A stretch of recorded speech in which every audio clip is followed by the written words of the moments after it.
Happy new year, happy new year, happy new year, happy new year.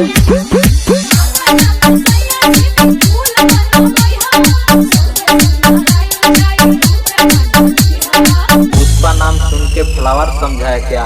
Fire हूँ मैं। आवाज दूर दूर तक जानी चाहिए। क्या बोलती है पब्लिक? ना तलवार की धार से, ना गोलियों की बौछार से। हैप्पी न्यू ईयर विश करता हूँ एडवांस में, अपने प्यारे दोस्तों के नाम से, अपने प्यारे दोस्तों के नाम से। हैप्पी न्यू ईयर दोस्त 2025। बनाओ वीडियो बनाओ। कोई जवाब देने वाला नहीं था ना? अभी तुम्हारा बाप इधर आ गया।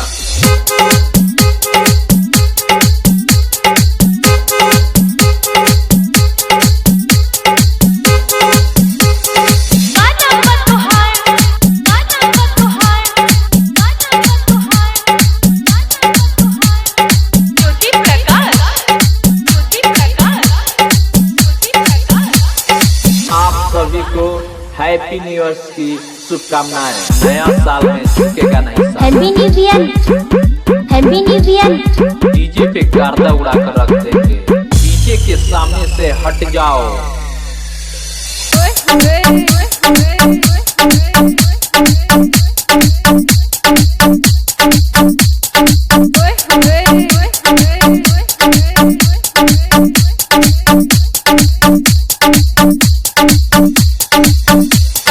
आ गया नया साल, सबको हो मुबारक। जिसके पास माल हो उसको भी मुबारक, जिसके पास माल ना हो उसे भी हैप्पी न्यू ईयर मुबारक।